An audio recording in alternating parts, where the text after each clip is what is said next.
अब हम next important topic जो हम पढ़ने वाले हैं वो है लीवर डिजीज़ इन प्रेगनेंसी।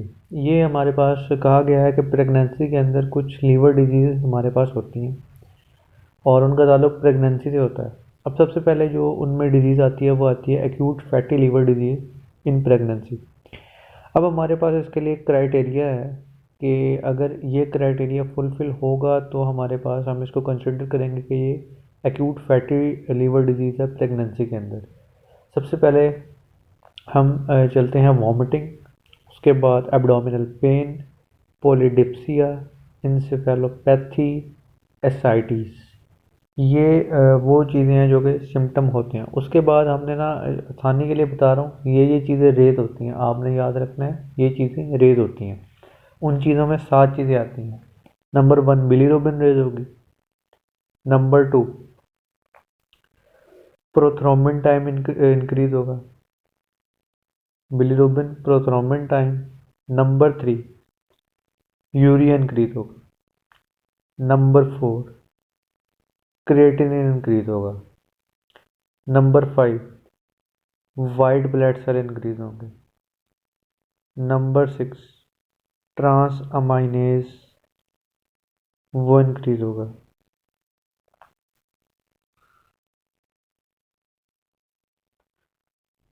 ठीक है, ये हमारे पास इंक्रीज हुए कौन कौन से? Bilirubin, urea, white blood cell, ALT AST, ammonia, creatinine और थ्रोम्बोप्लास्टिन टाइम।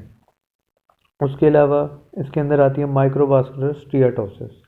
ये हमारे पास क्राइटेरिया है for fatty liver disease in pregnancy. अगर इनमें से ग्रेटर देन 6 हमारे पास फुलफिल हो जाते हैं तो ये हमारे पास कंफर्म हो जाएगा कि fatty liver disease in pregnancy है। इसकी हमने ट्रीटमेंट क्या करनी है? इसकी हमने ट्रीटमेंट ये करनी है कि सपोर्टिव ट्रीटमेंट करनी है plus delivery of the foetus करनी है। ठीक हो गया। अब इसके फैटी लिवर डिजीज़ के अंदर हम वो इन्वेस्टिगेशन क्या करवाएंगे? LFTs करवाएंगे हम, वो हमें अब नॉर्मल मिलेंगे। ठीक है, बिलीरुबिन इंक्रीज मिलेगी। ठीक है, उसके बाद ALT AST मिलेगा। इसके अलावा जब हम लीवर की वो अल्ट्रासाउंड करेंगे तो हमें फैटी लीवर मिलेगा। और इसके अलावा जब हम बायोप्सी करेंगे तो हमारे माइक्रोवास्कुलर स्टीयाटोसिस मिलेगा। ठीक है, ट्रीटमेंट आपको बता चुका हूँ। उसके बाद नेक्स्ट पे इंपॉर्टेंट आती है हेल्प सिंड्रोम। हेल्प है एब्रीविएशन है हीमोलाइसिस, एलिवेटेड लिवर एंजाइम और लो प्लेटलेट काउंट। ये बताया गया है कि ये सिम्टम है उसका, उसके साथ एसोसिएटेड होता है प्री एक्लेम्पशिया के साथ। तो आपने इसकी ट्रीटमेंट क्या करनी है? आपने सबसे पहले हाइपरटेंशन को ट्रीट करना है। उसके अलावा आपने कोगुलेशन जो कोगुलोपैथी है उसको ठीक करना है। और नंबर 3 पे डिलीवरी ऑफ फीटस करनी है। उसके बाद आती है नंबर 3 पे जो प्रेगनेंसी में देखी गई है वो आती है इंट्राहेपेटिक कोलिस्टेसिस, यानी obstructive jaundice you can say. अब इसका जो साइन सिम्टम यही होते हैं कि आपको जॉन्डिस होगा। उसके अलावा मोस्ट कॉमन सिम्टम जो है वो प्रूराइटस होगा। अच्छा, जब आप इन्वेस्टिगेशन करवाएंगे तो आपके पास ALP और GGT रेस्ट होंगे आपके पास।